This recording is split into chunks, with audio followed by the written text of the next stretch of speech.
everyone to this Jacksonville City Council meeting on this November 12th of 2024. I'll call this meeting to order and ask you all to please stand. We have Reverend Velma Thomas is going to do our invocation. That's an inside joke. Invocation, and then please remain standing for we have a guest or two guests tonight for our Pledge of Allegiance. Reverend Thomas. Let us pray. Almighty God, we come tonight thanking you for this day. Thanking you, Lord, for all of your blessings. We know we didn't deserve them, but because of your love and mercy, you have blessed us. Tonight we pray especially for this council as they make decisions for the city. We pray for the mayor. And Lord, we say a special prayer for the police officers, the first responders, and all those who are on 21 to help in that accident. And we pray for those who were in the accident. You know the needs of your people, Lord, and we lay it at your feet. And we thank you and praise you. And we ask blessings on all those who are gathered here tonight. Go with us and stand by us. In Jesus' name, amen. Amen. Amen. All right, we have two guests today. Cedarius Northern, he's a Kiddystone student. His teacher's name is Miss Bell. And we have his brother also, Tristan Northern, and his teacher is Miss Sperling. And they're going to lead the pledge for us tonight. Okay, gentlemen.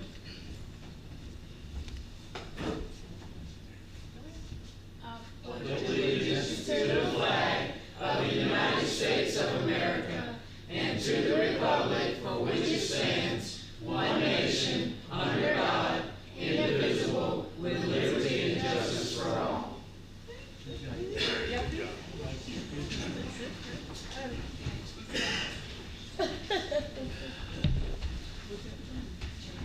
Thank you. Good job. Good job.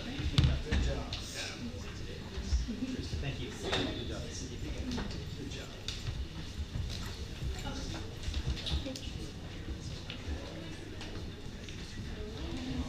Thank you all. Roll call, please. Mr. Taylor? Here. Mr. Green? Here. Mr. Wilson? Here. Ms. Laster? Here. Mr. Galloway? Here. Proclamations. Did we not have a proclamation? We got one added. Is there anyone here to accept it? Okay, we'll move on then. We'll make sure that everyone can get that proclamation. Farm City Week. Next is we'll start our item 6, our work session. First item on it is the acceptance of the minutes. Questions, comments? Hear none? All right, thank you, Brenda. Move forward. Next is our item B, election polling locations. I believe, Brent, that's you. Yeah, on the agenda tonight, we have two ordinances for the first reading. One is to change the absentee box. When we thought we were having the Board of Education election 2 years ago, we had changed it to the temporary city hall over in the bus barn for that election, and then we never used it there, but now we need to change it back to here. And then the other one is for the church. Obviously, it's under construction. JSU has assured me that we can use Road Hall, and so we're just going to move that one across Church Street over to Road Hall as the residential election. So those are both on there for first reading. Any questions for Brenda? Thank you, Brenda. Item C is Public Square Pedestrian Safety Project. We have item 14 on your agenda tonight is to approve the contract with the state for that improvement on the square. There was concern about whether we were going to have enough funding to do that project. Talked with the engineer again today. He still feels that there will be enough funds. If not, he said there is some supplementary money that we could ask for in addition to that can be used for additional money for that project. So I think now it's not so much about the issue of the money, it's where we really feel good about the plan for that, what we're planning on doing up there. So but before you have an opportunity to vote or delete that item or whatever you want to do, we don't have to have that done tonight. I thought we'd have a little bit more about the cost tonight, but he pretty much says he's still seeing the same numbers. He doesn't have any update, thinks it's still going to be okay as far as cost. But I know last time a lot of discussion about when he was here at our last meeting about the design. So we'll just have that on there for discussion tonight before you have an opportunity to vote. We could do that and not have decided on the design yet. or does that tie us down to the design? We're tying it to what Aldott thinks is a good design for that square. I suspect we'll be able to make some changes if we decide to do that. That may be pretty limited. If they, it is designed, that whole design is coming from the safety study that Aldott did. And so they kind of pushing their design. Now, I'd be afraid to say for sure that we could change it once we voted to do this, but I think we probably can, but I would not tell you for sure that we'll be able to. Mayor, if we made changes, it would probably cost us on the bottom line too, wouldn't it? Yes. That'd give them an opportunity to come back after the city for some more city money. That'd be nice. And I think if we have a situation where we have, turns out to be cost more than we've been estimated to be, Yes. that gives a little more argument about being able to make a change. And I think they would allow that, particularly since they suggested possibility of, it was actually Aldott that suggested that there would be another pot of money we could possibly draw from. So, but I think we could make a change to lower the cost as well, to make the project fit the money. But I'm not absolutely positive we'll be able to do that. Always depends on what those changes would be and what we think we need to change. What was the feedback? I know I was looking out, I see Josh is here. Any other Square property owners might be missing? I know that there was some conversations that happened. Has there been any other conversations beyond what we had here at the last meeting? I haven't had anybody contact me since last night. And I don't know, I'm not gonna put Josh on the spot by any means, but I know that I'm trying to take the recommendations from the pedestrian safety first and foremost. I mean, I think that's what this project is, with as less of impact as possible to any private property that is adjacent to the square. But I don't know if, again, I'm not gonna put Josh on, what do you think? But I just. That's okay, I'll put him on the spot. Somebody's going to. You know, I know the things that Josh- were brought up last time were, they were, obviously they're all valid, but I think that they were, I don't know if they were things that that we could really answer. I think that there were questions that were brought up that might not have an answer, and I don't know, Chief. So we hadn't had those conversations yet. Matt and I have talked. One of my goals was pending this agreement, on whether you guys signed it or not, was for myself and Matt to get together with the property owners around the square and listen to their concerns on a smaller scale, and him be able to take those into consideration while he's making those adjustments and looking at the plan and trying to lessen the parking spots that will be taken up in that plan. So we haven't had an opportunity to do that yet. The goal is that if you guys sign this agreement, then I plan to meet with those merchants on the square and listen to their concerns and then work with Matt to try to make those valid as he looks at that plan. Well, you know, I believe the way I took the last meeting was that it's still a little fluid on what we can do, and basically try to find the best case scenario or the better case scenario for everyone involved. And one of our initial meetings with Aldott is, as long as we didn't change the basic scope of the project, that we could do different things within that study to still follow that pedestrian safety, but we could change a couple of things in there that would make it better for that project as an entirety. But we need to sign and go ahead and then have an agreement before you can take place talking to them. See, I mean, why would they not want to talk with you and the people that own the property and then finalize? But I mean, So I think one of the issues that I've mentioned to the mayor about is as much work as we asked Matt to do prior to the agreement being signed, Yes. the bill that the city will give. The things that we're asking him to do once the agreement has been signed, you leave. file up under the TAP grant, and the funding comes from that. So, there was concern on getting him to dive real deep into doing all of those things. If we weren't going to sign the agreement, then the city would have to pay Mayor, there's no getting out of it if we sign it, and if we get into something that opens up, that it's just not something that will work for people. My opinion is you could get out of it simply saying you don't have the funding to pay the max. Okay. And I think that would be the case if we decide to get out of it. But if we just say we don't like their design, that might be a little different argument. I'm good with it, Mayor, if you're good, or Tony and all of us are good, the chief, sign it, let's go with it, and then we can always punt somewhere down the road. If I can add, you know, part of this came because the university is also doing a TAP grant for, their portion of 21 north of Highway 204 to 11th Street. And the project that they're doing, I don't wanna say what those estimates are, but, you know, within that range, I think their work is a lot more intrusive than what we're looking at doing on the square.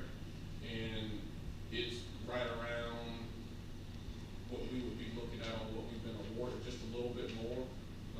But I think we could cover that with that additional money out of the Rebuild Alabama grant that he says that we can apply for and add to what we already have.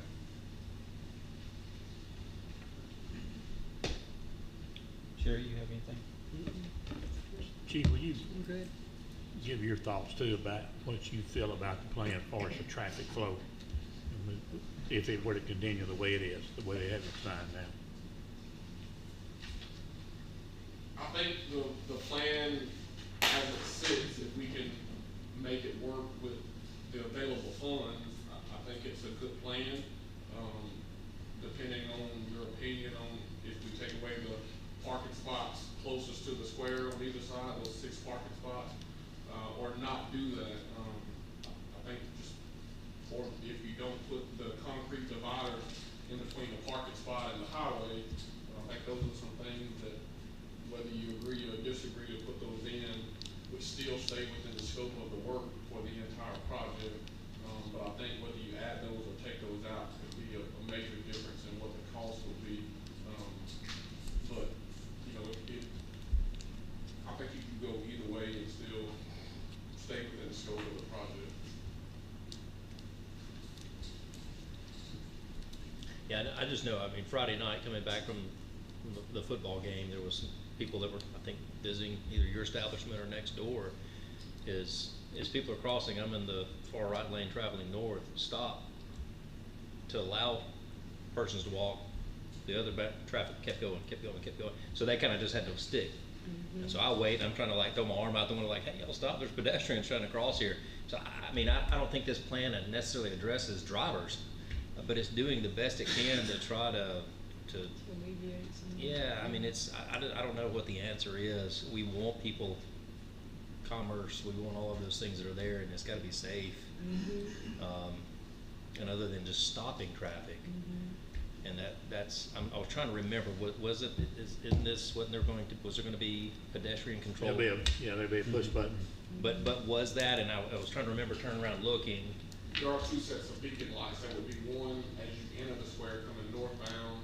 Yeah. At that crosswalk, and then there would be another set. So, and then it also adds overhead street light that would shine on those crosswalks so that people could be seen. Yeah, and that was part of the persons who were walking. They were not illuminated.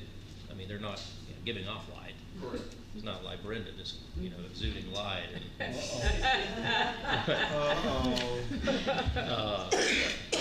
And Patty and Mark, but what I was trying to remember, those are pedestrian control, but they're not stop lights. Right. It is, there's a pedestrian in the crosswalk and it's flashing or it's doing something. It's rapid yellow flashing lights. So it gets people's attention. Correct. Ideally. Now, where would it be before you got into the square? So coming northbound would be right after you pass Brothers at that corner of the building, those where that island would be, if you do the plan as printed, would be there. That would be the first set of them, and then the other set would be at the mid crosswalk to the square. Do you think that's farther out in advance for the people that are not familiar with Jacksonville? Do you think that would be a good place? I think if we could get the rumble strips like we asked, Yeah. and have those as they approach the square, that would Right. slow down traffic. I do think those, one of the conversations we did have is making sure that not only the beacon lights, but there would be more signage, as they start to come up the hill, in the same way going back southbound to acknowledge that there is a pedestrian crosswalk ahead. I think I think we ought to go ahead and sign the agreement, because something's gotta be done. I mean, that's just a time bomb for all these years of our traffic, and people trying to go across, and more and more people are here now, so. There'll be a period of adjustment that people have to make, but I think if we do follow through with this, some of the businesses on the square may be able to use that area. If we do the fenced-in parking area of our concrete off, maybe give them opportunity to do more open-air events. I don't know, I think it opens up other options for us. I think in that, we've gotta be aware as where does that, right of way, does that change at all? Or is that still state that's up until, and then what allowances are there for what you just put out there? 'Cause Exactly. yeah. What we're trying to do, I mean, it'll help one way or another. So our consensus is leaving on the agenda for tonight? Yes. Yes. Good. Hey, I may be speaking out of turn, but they opened the floor up for Mr. Stearns, and he started talking, and he didn't get to talk, so I didn't know if he had anything to say. Well, now Josh he was part of See, some I of the tried to say I early wasn't gonna put him discussions. on the spot, but the mayor, I think, said he Mayor did it on the would. spot. He started to speak. Well, he was involved in the very beginning of this. When I got up there. He called us on the might have square when we were input. doing the walk around. No, I think the opportunity, one of the things that came out of the last meeting for me was that there will be an opportunity to give input. And one of the things that the engineer said is like, this isn't my drawing, this isn't blueprints, this is just a concept. And so, that may be why I'm the only one here tonight. I think that alleviated a lot of concerns over that we were just gonna wake up tomorrow and parking spots are gonna be gone, so. Thank you, sir. All right, if there's nothing else, we'll move on to the next item. Next item is the electric scooter program agreement. Chief?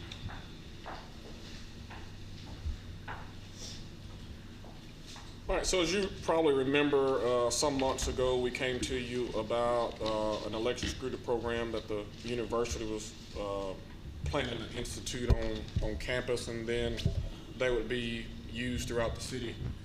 So a couple of weeks ago, one of the representatives from the scooter company approached me and thought that we needed to get an agreement with the city signs, since they would be using some area within the city, and some of that geofencing wouldn't be only on the campus, would also be in the city. And so I wanted to present you with this agreement. And the one you have is the one that he is working with the university on, the university attorney is using or going through right now. And so I wanted to provide that to you to have some input on if you wanted to sign it. I think there's a couple of conversations. Chief Barton and I talked today, and Sam Monk, who's acting as the university attorney now, thinks that there could be an opportunity for the university to do sign an agreement, and then the city and university sign an MOU between each other. I hadn't talked to Richard yet, but I told him that I would let him and Richard talk about that, and if that was something that the council and the city wanted to do. But they thought it would be best that if the city had one or whatever that case is, but I just wanted you guys to be aware of it and then be able to make that decision depending on what Attorney Monk and Richard came up with on if that was needed or not.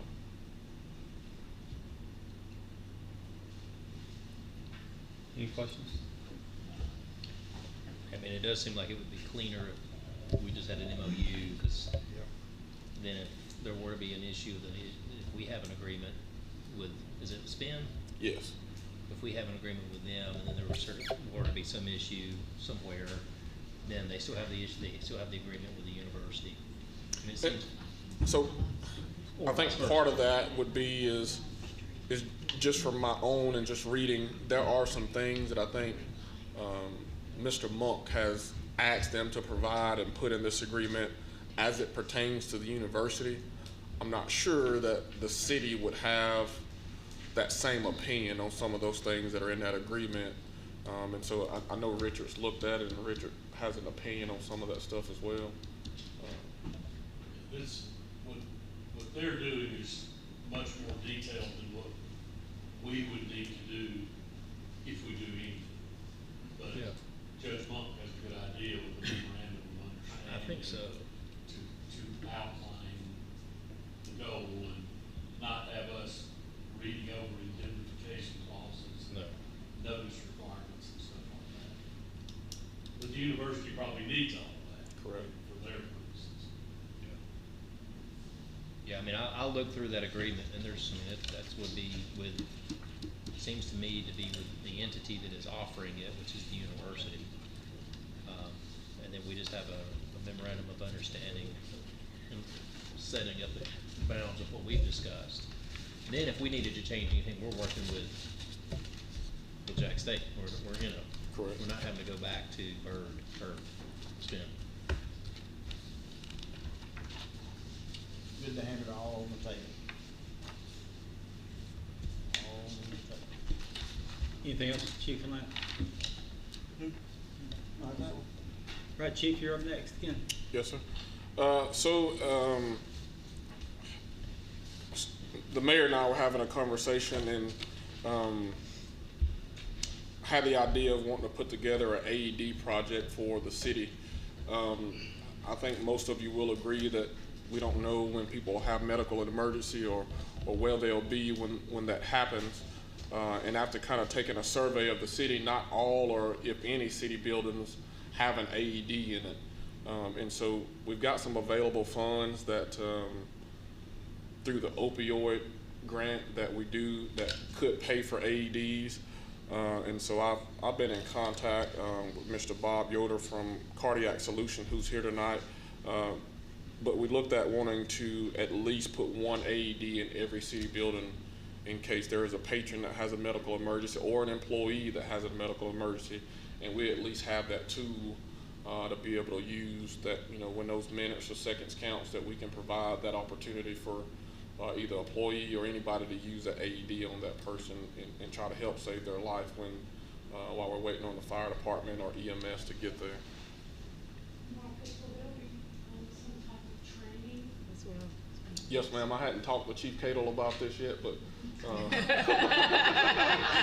Surprise! but he has several individuals that are AED instructors, so we would ask them to be able to teach employees about using those AEDs. We just deployed campus-wide where I am, AED, Narcan, CPR instruction that everybody went through that was very helpful. You know, it's not difficult. I mean, those machines now are so counter. So they're made for lay people. Yeah. You opened it to diagrams there, the shop won't initiate if it's not warranted. It shows, Yep. I mean, it's made for anybody in this room to defibrillate somebody right now. Absolutely, and having Narcan that's right there with it too, understanding, because I think that was a part of that agreement too, wasn't it? Some, like, Yes. might not be Narcan brand, but I mean, you know, the naloxone. Yes, sir. Okay, yeah. And so one of the things that, you know, kind of brought this about in that same discussion is overdoses and how many overdoses that the fire department respond to. Just a rough number is 58 within the last year is how many and that's only because the system generates overdose that doesn't compare to the unresponsive, the way that call comes in. So, you know, that rough number 58 is It's just the what 911 that's code. right. Just a code on the way that call comes in. But what Bob and I talked about is the AED plays an important role in those overdoses when you're trying to get people back. And they also provide a package that you could put Narcan with the AED and use them in combination to try to help revive someone. Yeah, so we have developed this program, something we hadn't done for years, but with the onset of opioid crisis and you know, the response that has put funds into municipalities, into local governments to be able, you know, not only to treat, but then also for mental health, ongoing support, mentioned, we've developed a kit. It's the AED, and then also the Narcan is in that as well. There's a stop and bleed kit. So it's kind of all in one. We work with a lot of fire departments as well, but we really like this for law enforcement because we know in a lot of cases, medical emergencies, law enforcement are going to be first on the scene. With cardiac arrest, we really have about 5 minutes to start that treatment. If it's a shockable rhythm, outside of that, our chances of survival decrease significantly every minute we go and treat it. So if a first responder can show up with the ability to treat not only on an overdose, but also any cardiac arrest emergency, but then also in the city buildings, the same thing. We also offer training and ongoing support. We're based in Birmingham, so we're right down the road. And so when this happens, it does result in lives being saved in the community. So we feel like it was a great use of funds, a great service to the community. Chief, how many, I mean, you said one in each building, but if you look at the community center and how it's spread out and stuff like that, will one fit that, and would one, I know you want to keep one close to here by the mayor's office, and, and do you need the other end of finance down there? So, I mean, I don't know, I'm just asking, I guess placement's gonna be the main thing. So the community center already has one, so the plan was to be to A backup spread it out in the building on the back. So I think it's closer to the front of the building would be to put it back closer to the back of the building so you could access it from the pool area. We also looked at putting one in the maintenance shop. I had a list. Putting one in the maintenance shop there so that they would be able to access one. The senior center, does it have one? That we included the senior center in this one as well, along with City Hall, the library, the street department, sewer office, one for the main office and the 204 office, the water office, and of course I said PART would get 2 of them. So, so we got a total of 10 that we want to purchase on this If one. we buy 10, do we get a free one? It's not buy one, get one, Terry. Well, I mean, we're buying not buy one, we're buying 10. I'd prefer to answer that when I'm not on the minutes. He didn't say no. That's right. Can we just talk about that? We can have that discussion, yes, sir.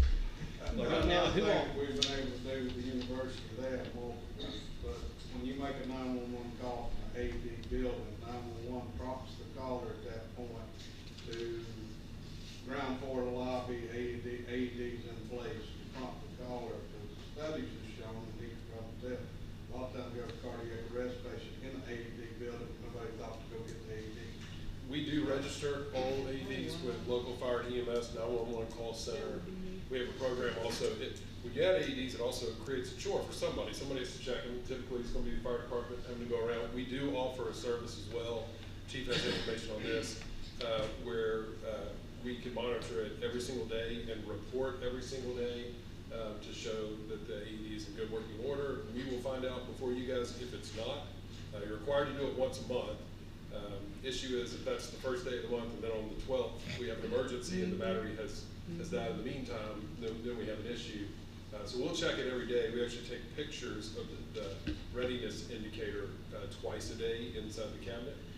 We report that over our cellular service. We don't even need Wi-Fi. Over a cellular signal. Whoever would like it would have access to a dashboard. It will show the readiness of all of your AEDs all the time. We try to make it as easy as possible to just remove the barriers that might be there for having AEDs in the community. I think it's a good idea. I do too. Yeah. But we do It's want to talk needed. after the meeting. Yes, sir. Yeah, definitely. Thanks, sir. Thank you. Thank you. Appreciate it. We're gonna go ahead and let, if you don't mind, Chief Wood has one more thing. It's a little out of order, but while he's standing there, save his steps. So the last thing is Ms. Patricia mentioned to you a couple of meetings ago that we had applied for and been awarded money through the COPS grant. And so what should be before you on a green and white sheet of paper is how that breakdown happens. So we've got a total of $125,000. And so that breakdown is what the grant would provide, and then what we would need, what the city would be responsible for. And so in the first year, the grant would pay 52%, and then the city would pay the rest of that cost, and then it declines as the years go along. And so in the second year, the grant would pay 32%, the city would pay the rest, and then the last year, the grant would pay 16%. And then the city would be responsible for the rest. And then on the grant, the goal would be for the city to hire that person that was hired in the COPS grant full-time in the fourth year after that grant money has been expired. So Are you required, I'm sorry. Go ahead. Are you required to hire them? I know used to there was a caveat on some of those that you had to. I think so, yes. All right, that fourth year, estimate, it depends on what kind of raises we get, whatever, and then it'd be levelized as far as what everybody else is getting paid. So yes, it could cost us. Yeah, it'd be all on us fourth year. Yeah. That's. You get 3 years of discounted rate. Am I seeing that right? That I think you started calculating in range and level, range and level, but the third year has a back to the range 18. It's all the same in all of them. Okay, it has range 18, range 19, range 18. Oh, I'm sorry, that was my fault. Is it all 18? No, it's 8, the first year is 18, step 3, the second year is 19, step 3, and the third year is 20, step 3. Okay, but the Sorry, numbers, Third year's 20? the numbers look like they're working out.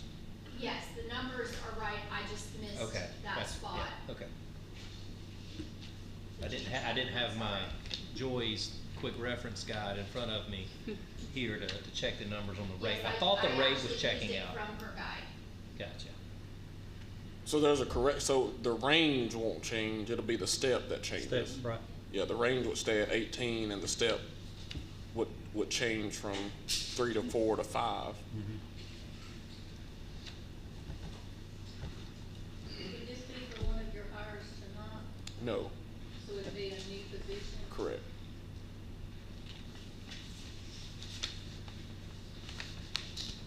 So, in one sense, it gives us another person for him to have on his patrol, and 4 years from now, who knows? We may have 2 Walmarts and then get more sales tax dollars. Yeah. I think we do, I mean, personally, I think we do it. Everyone else think? We good? Andy, you good? Yeah, no, I mean, I think it's looking at what our cost ends up being. I mean, you couldn't contract someone for the first 3 years or 2 years at least at that. I I mean, so, yeah, and I think that at least there is, it'll get built in. I mean, it'll have to find its way into the budget. We've already taken some measures to allocate funds to public safety. Yeah. So, I'm good. Any other questions for the chief? Thanks, sir. I have a question before we leave. On the automated exterminators, which one, are we going with the, y'all didn't talk about the 2 different ones.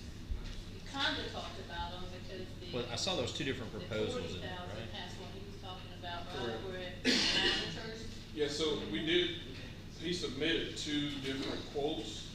The one we put that is on the agenda is the one without the service for them to monitor.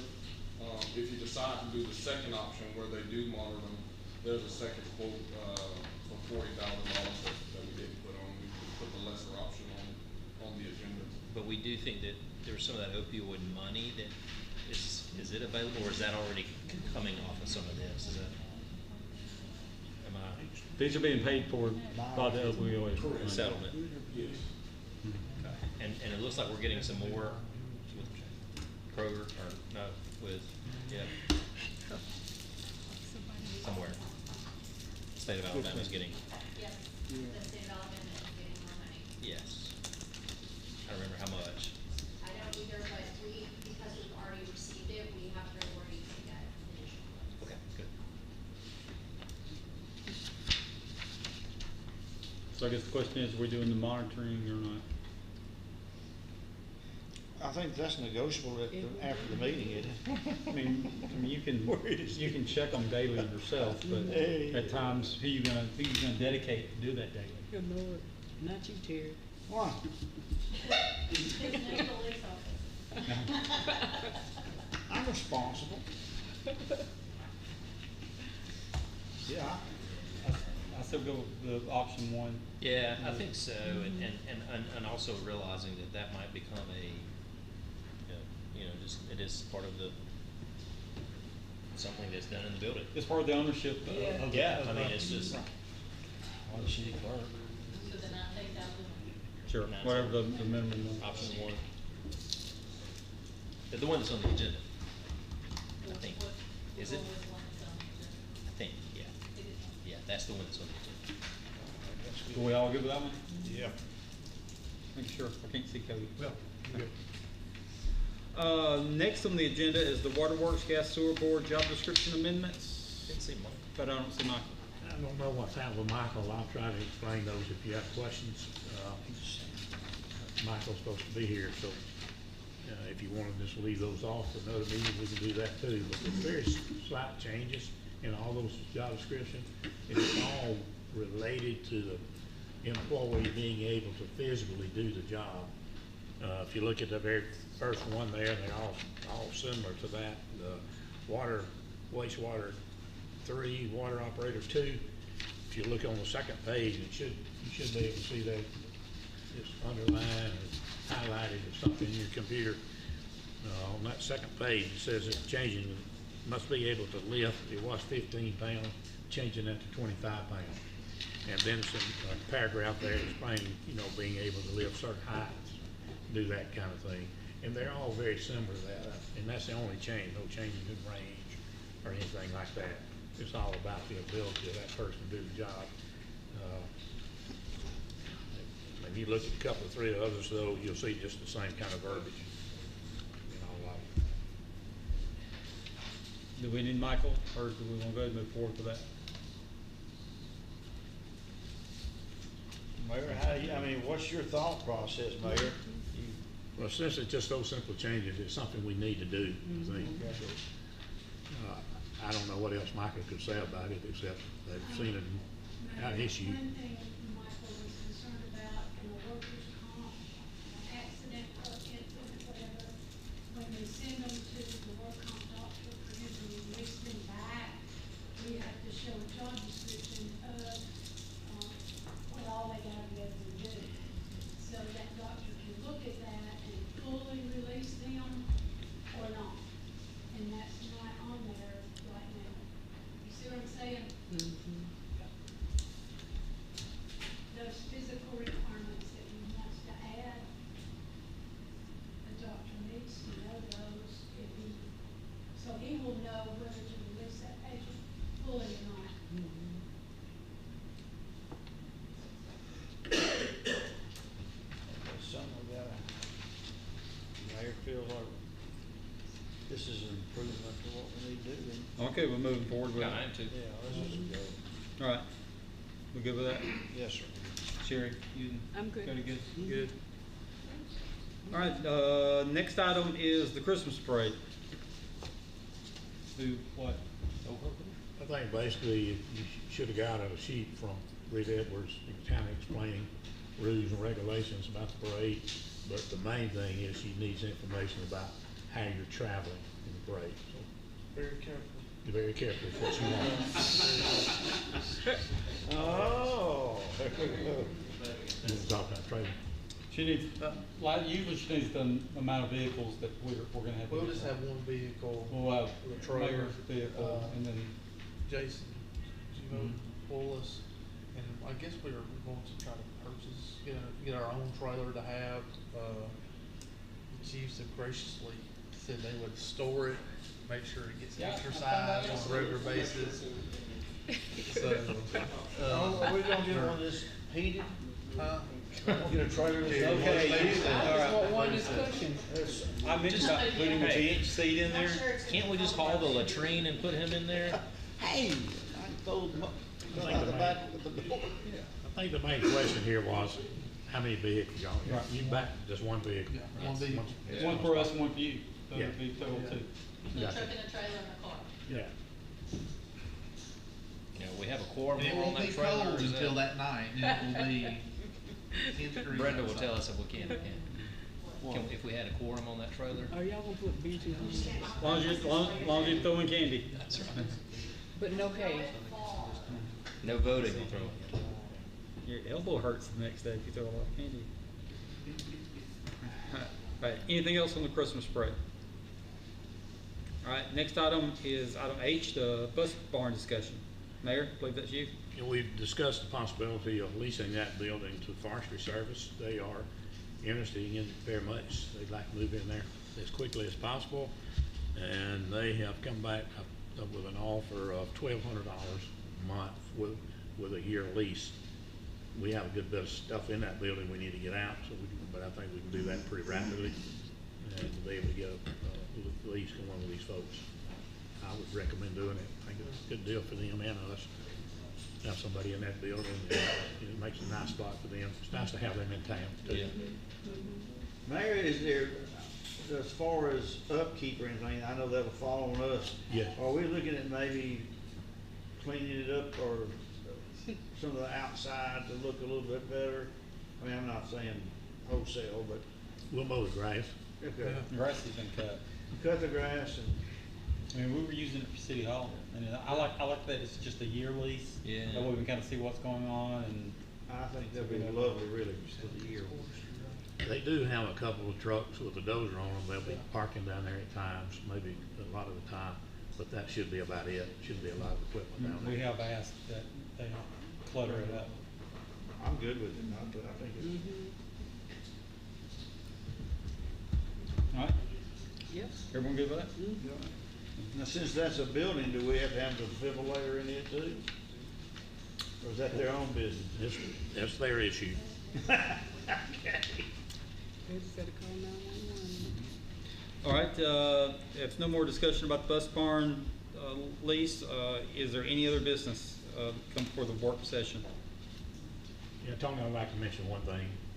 You know, we had a contract with Gadsden to house prisoners in our jail, and just wanted to remind everybody that that contract has been mutually agreed to dismiss that contract, and those prisoners are all moved and being housed at another location. So both parties have agreed to that legal, to separate that or end that contract. So that's. Well, Mayor, I really appreciate the way you and Chief worked on it to get it done as quickly as you did. That was Monday night. By Thursday, they were all gone. Is that correct? I don't see how anybody can find anything wrong with the movement to getting that taken care of. So I thank you all. And it was discussed, Andy, about needing to actually have a vote. As long as we had the statement in the minutes, we should be good to go. Anything else? All right, do we need to adjourn for 5 minutes, or are we good to move forward? All right, we're moving forward. What are you nodding your head yes or no? All right, so if nothing else, we'll move forward to naturally start the work session portion of this. We have the adoption of the minutes. So moved. Second. Motion and second. Any discussion? Hearing none, all in favor say aye. Aye. Any opposed? Ayes have it, motion carries. Item 8 is the adoption of the agenda. I think we have some additions. We do have a couple of additions to the main agenda. Amend item 5, proclamation, Alabama Farm City Week, November 22nd through 28th, 2024.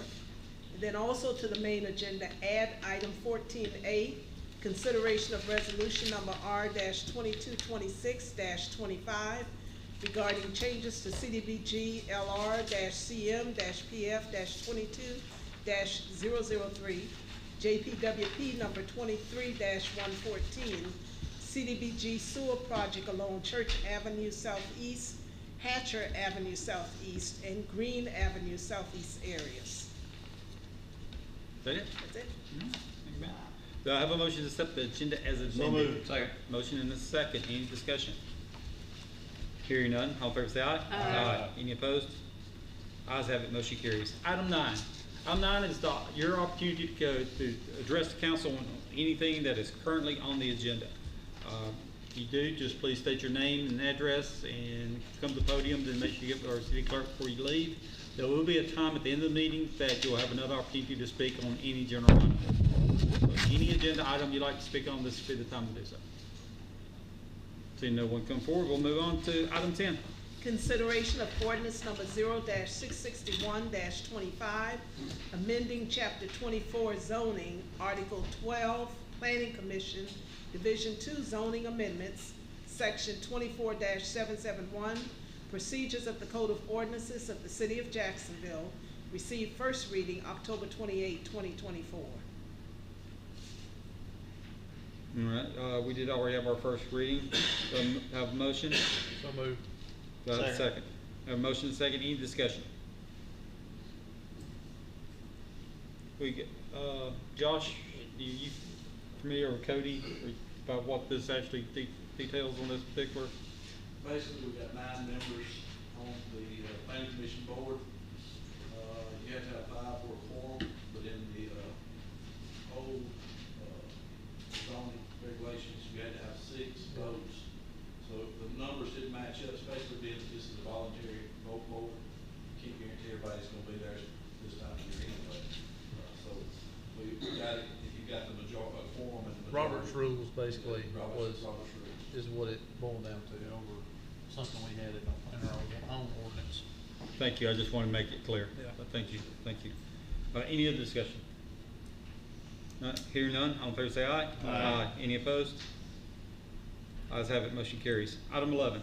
Consideration of ordinance number 0-662-25, amending section 2-23 of the city code, setting the compensation of the mayor, council president, and council members. First reading.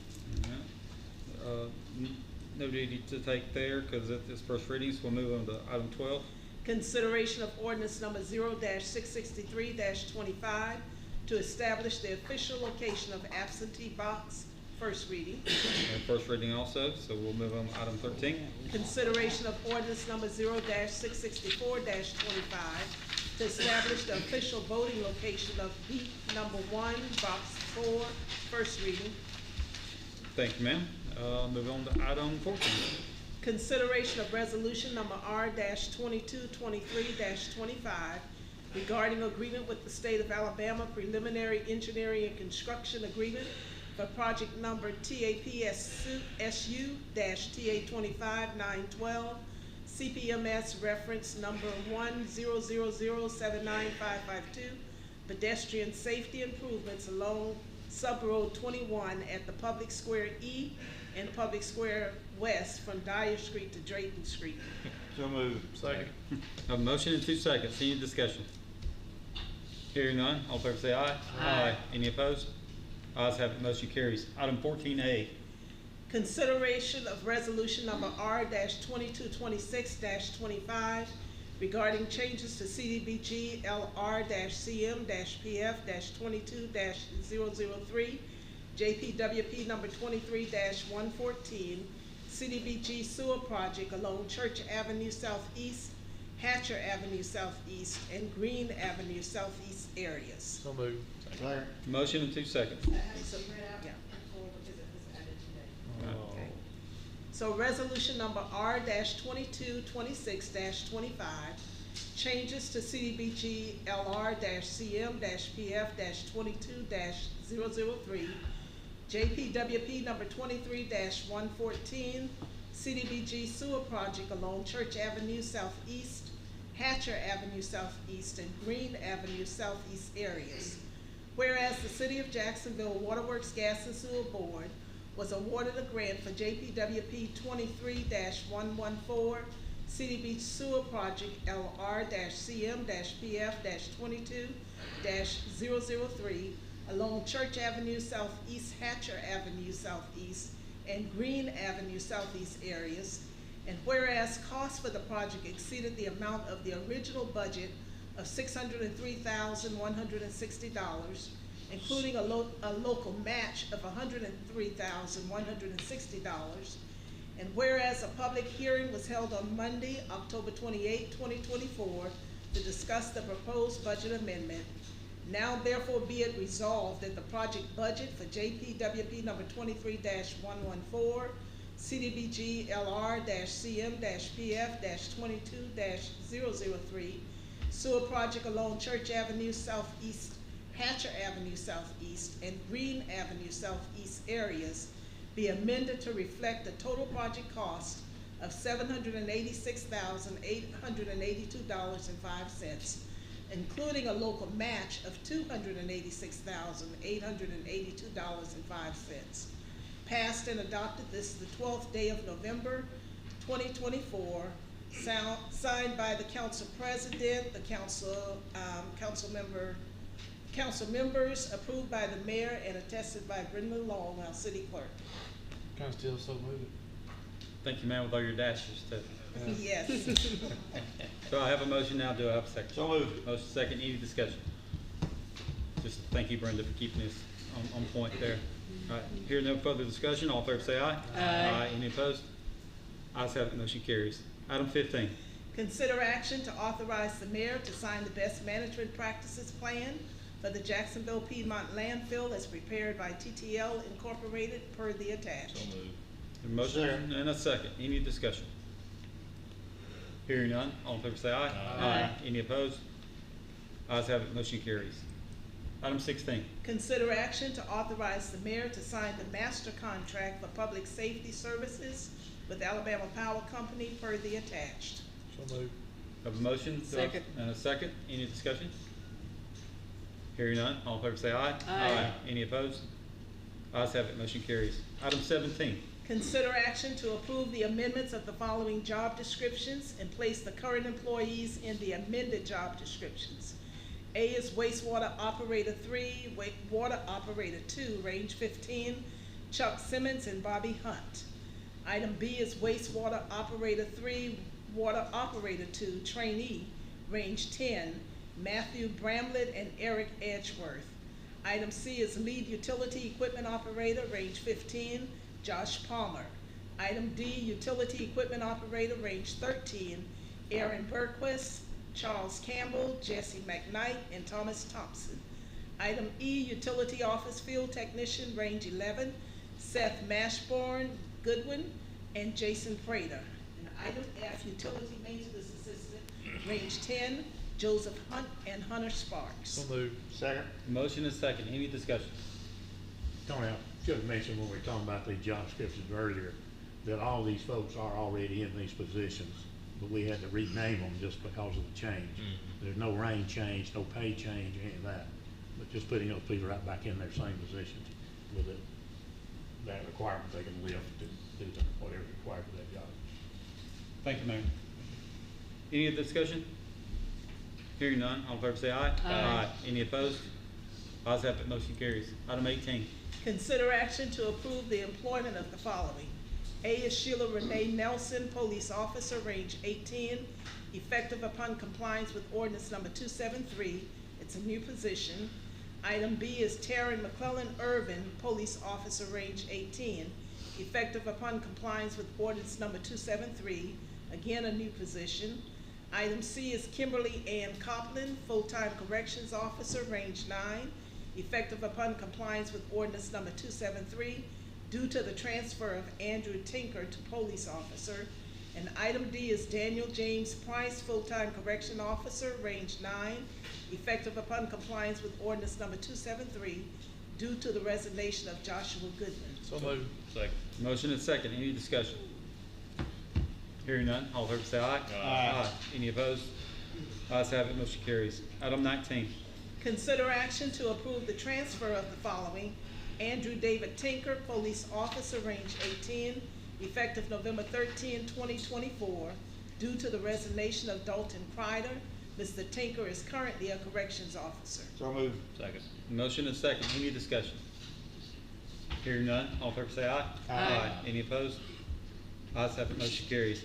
Item 20, Consider action to acknowledge the retirement notification of the following.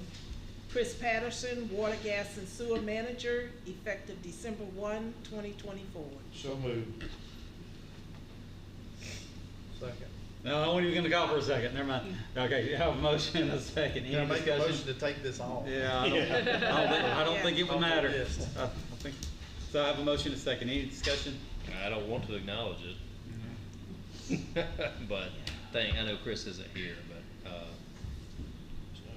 hopefully the minutes will show our deep appreciation to Chris and what he's done. It's phenomenal. We'll miss it. Sure will. Anything else? All right, hearing none, all in favor say aye. Aye. Any opposed? Ayes have it, motion carries. Consent agenda. Item 21, purchases over $7,500. Item 22, disposition of surplus property. Item 23, request to attend conference training with cost exceeding $1,000. So moved. Second. Motion is second, any discussion? Hearing none, all in favor say aye. Aye. Any opposed? Ayes have it, motion carries. Item 24 is your opportunity, once again, it's public comments for any general item. Anything you'd like to discuss or address with the council, this is your time to come up to the podium, state your name and address, and then make sure you get to the city clerk prior to you leaving, so she has your information. Anyone like to address the council?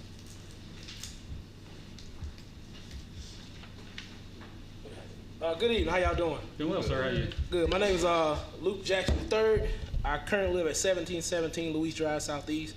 I've been living there since 2009. I have 3 kids, all of Jackson City schools, and I even have one son who's graduated JSU. So I say all that to say I have a vested interest in Jacksonville since I moved here. I'm not sure if you guys are aware, but we received a letter in our mailbox today about a proposed rezoning of some property on Louise Drive from R1 to R2. And so I kind of, since I've been here, I kind of understand how it works. So I had a list of items I was going to read off to y'all tonight as why I oppose of it being going from a R1 to R2. But I'll save those for the Planning Commission on the 21st. But I will tell you just a few just so you guys are aware of it. How much time do I have? About 3 minutes. Oh, okay, I can tell you buckle up. I got a lot. But no, I'm good. I'm good. I don't have 3 minutes. No, just one thing, maybe a couple that I want to say. There are some duplexes that are already on Louise Drive, but from my understanding, like I said, I moved here in 2009. Those duplexes were already there when I moved into the house I'm currently living in. But from my understanding, those duplexes were built in the 80s. I could be wrong, but at the time it was built, they were R1. They got redone to R2. But in the write-up of however getting it done, it was known that if it ever got destroyed by God's nature or whatever, that it could only be rebuilt back or rezoned again as an R1. So I would like the Planning Commission to definitely look into that, because that is, if that's the case, then if you approve this rezoning from R1 to R2, if something happens to those apartments directly across from it, now you're gonna still be left with the same thing of having R1 across from R2. Mm-hmm. So I would definitely like the commission to look into that. And lastly, Brownwood Estates is a well-established neighborhood with single-family homes. So we would like to, and I live directly next to that lot where they're going to propose the R2. So I would like for those 2 lots to stay R1. And like I said, I do have some other reasons why, but I'll say those for the Planning Commission on the 21st. I was going to ask you, you are aware of the date of the next Planning Commission, so you're good. Yes, sir. It's going to be the 21st. I actually thought it was tonight, so I was ready to go. So you're saying you're prepared. He's practicing now. Oh yeah. This was a test run right here. Thank y'all. Thank you, sir. Hey, Brenda, sir. Just make sure. Just need your hand. This will be on the agenda too, right? Anyone else like to address the council? Yes, ma'am. Just state your name and address and make sure you give a Brenda before you leave. Mary Connor. I live at 1604 Louise Drive Southeast. And this is my first time here, so I'm sorry. No, you're fine. But I am neighbors of theirs. We live just down the street, and that's why I was here tonight, because it was brought to my attention of the possible rezoning. It's just a general concern of mine and my husband's for different reasons. We have young children. People already speed up and down that road all the time anyway, which is an issue. And that's basically why I was here tonight. I just wanted to address the council as a resident on that street. We've lived there for almost 5 years, and it is majority single families, with children. So it's a concern of mine that there's already, like he was saying, the duplexes on that street. I didn't dive into it as much as he did. He was very prepared. I just came from the salon doing hair, so. But yeah, that was just something I wanted to address, that it is a concern of mine, and I know that there's other members of that community that are discussing that it's a concern of theirs as well. So that was it. Thank you for being here. Thank you.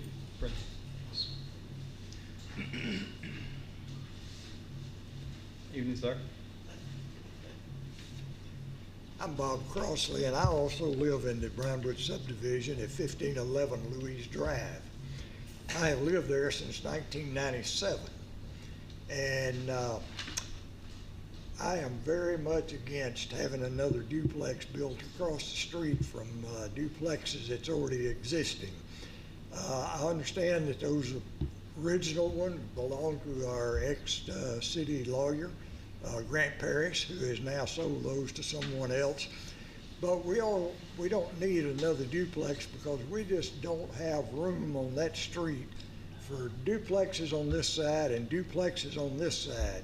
If you would drive by and look at the apartments that's already there, there's a parking problem already. And building new duplexes on that small land that they have to build on is going to cause another congestion problem that we don't need. Thank you, Mr. Bob. Just make sure you get your name and address on the sheet there. Thank you, sir. Anyone else?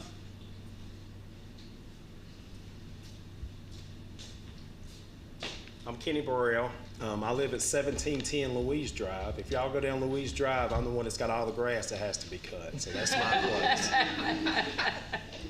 We have, my father-in-law and I, we have about 27 acres up there, so we're the biggest, largest property owner up there. But back to the point, especially where Mr. Jackson lives, there's always been problems with some R1s now that people have kind of rented to some R2s, and there's been parking problems, cars on the street, cars have been totaled, it's a dangerous situation. And back to the point, those first apartments there, they were built a long time. Even the property we bought, the reason the owner, Tony Couch, that my father-in-law bought that land from, Tony bought that property because he wanted to do the same thing. He was going to build apartments all up and down that whole property, and the city council at that time, graciously, or whoever did, shut that down. So thank God they shut it down, because now we have property owners up there, we have nice homes. So my question, to the city council and city planner, if this was your neighborhood, would you want this happening to you? So we really don't. I've also got a second point. Now this is way out of line, I know, but I work in Georgia. I drive through Atlanta every day. I work in South Carolina. And so I want to bring it to the attention, because one of the things was on here was the Christmas parade. I don't know if anybody's ever brought this up. I know, Tony, you mentioned it a while ago, but we'll make a suggestion. I know this is not going to be a popular thing with a lot of people, but has there ever been any consideration for our parade to quit throwing candy? I know it's a mess, but I sit and watch that. I remember watching my kids when they were little, and watching some of these kids out there now. I'm always afraid one of these kids are going to get hit, because some of these four-wheelers and ATVs that we have in this parade, they kind of get sporadic and wild, and I just don't want, we're talking about public safety, so I just want to throw it out there. We go every year to a lot of parades in Atlanta. They don't throw stuff. They might throw a T-shirt every once in a while. They might throw some beads, but they kind of keep everybody. Yeah, but they're kind of keeping everybody back. So I just want to throw a suggestion out there. But the main point here is the people on Louise Drive. We don't want this R2 deal. So thank y'all. Thank you. Thank you. Anyone else like to address the council for any other reason? This is the neighborhood watch president. Yep. You got you a good one there, then. It sure does. You'll have to excuse me if I have to ask you twice. I didn't bring my hearing aids tonight. I've been battling lung problems this week, but this is really important. So if I'd had to get the ambulance to brought me up here tonight, I want to speak. Well, the thing about it is, I've been living on Louise Drive now for a little over 20 years. I've seen them come and I've seen them go. We got a good neighborhood. If you'll notice, on Louise Drive, up on the hill, there was empty lots up there, and everybody was wondering what they would build up there. If you go up there now, those are two nice houses up on Louise Drive. And if you go up there, I never did think they would be that nice, but they are. Okay? That land that I bought over there, it's my son-in-law. It was his granddaddy that owned that, Mr. Patterson. And when he died, he gave each one of his kids 8 acres. And other than some houses in front of me, I've got the rest of it. People said, well, are you on Patterson's Lake? But I said, no, but you can see it from my back porch. And so, up where Mr. Crossley lives, that apartment I was talking about was on up the street there. Okay? When I moved there, those apartments was down there, and they were zoned for that, and I never said that. And since that, we've had a church built down there. I think that's one of the best things that ever happened, is having that church down there. I've talked to several people. They say, historic Eastwood. I know Eastwood from way back. It wasn't always called Eastwood, but I tell you what, you got some good people over in Eastwood. But if we keep building what we've got, the apartments that's there now, if you will look, I'm not saying that most of that stuff was dishonest there, but they were ditches moved. Is there a law against moving a ditch or a little creek to build something? I think so. I'd have to dig into it, but I think so. And like I said, historic Eastwood. Well, people will come over there and say, what's historic about this? I'm not better than those people that want to build a duplex, but I think if it's zone R1, I think it's what it ought to be now, R1. So I appreciate you having your consideration tonight. Like I said, I hadn't felt good this week. Just got back from the doctor's office, but I thought this was more important. So thank you for listening to me. David, state your name and address for the record. I didn't hear you. Name and address for the record. 1708 Louise Drive, southeast. David Duhon. He's getting you here next Christmas. Are you sure? Are you going to control them, Kenny? Yeah. Just get him to wear them. We're sorry. Anyone else like to address the council? Seeing no one come forward, we'll go on with council member remarks. Anything to say? Anything, council? This, I apologize, this probably should have been brought up in other business, but if you drive down George Stout, that you're gonna see some red stobs and pink stobs down the proposed trail. So they've lined it off and should start, weather permitting, should start soon. So we're gonna try to start this week, but of course it's gonna rain tomorrow and Thursday. But so we may need a contact person in case they need someone at the school or something to make sure, because they will be on the property. I think from what we had a pre-bid meeting or pre-construction meeting last week, and they're actually going to start 2 different crews on both sides and work to the middle. Be more than happy to do that first. Okay. Just call the office and ask you if there's questions, comments about being on the property, just things like that. And we'll pass that on to the school. That's good. Okay. Great. Long time coming. That's all I have. Anything else? All right, Mayor's report. Some dates to remember. On November 16th, we're having a Fall Fest, great event. So notice it says free. Must be some catch to that, but please take advantage of these opportunities you have coming up. Christmas Village, we mentioned this last time, mention it again. That's a great event for us. Always a big event. So get these dates in your calendar. November 23rd, 9 a.m. to 3 p.m. There'll be a lot of nice ways you spend your money down at the community center. Of course, remember Thanksgiving coming up. We'll be closed, city will be closed for those 2 days, Thursday, Friday, 28th and 29th. And Monday, December the 2nd, we'll have the Christmas lighting on the square. That's at 6. A little music 30 minutes prior to that if you want to come listen to the music. And then the next night is the Christmas parade, 6 p.m. So, and I think that's, no, still some more. See, without TV, I'd be in deep trouble here. Toys for Tots, we do have a box out front, so if you have some toys you can bring and donate, we'd be happy to collect those. Gonna make Christmas better for some children. That's all I have. Thank you very much. Is there any other business to come for the council? No, sir. Hearing none, Ms. Burke?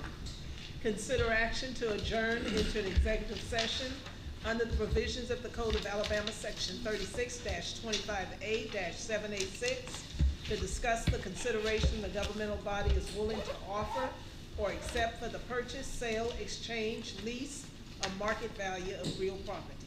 So moved. Right. Motion second, any discussion? Hearing none, all in favor say aye. Aye. Any opposed? Do we need a roll call? We gotta do roll call. Yes. Oh, I'm sorry. I know I can go a whole meeting without, and Brenda didn't give me the look. Roll call, please. It's nice to know that people are paying attention and Yeah, their attention is. one of us. I did my training. Mr. Taylor? Yes. Mr. Green? Yes. Mr. Wilson? Yes. Ms. Master?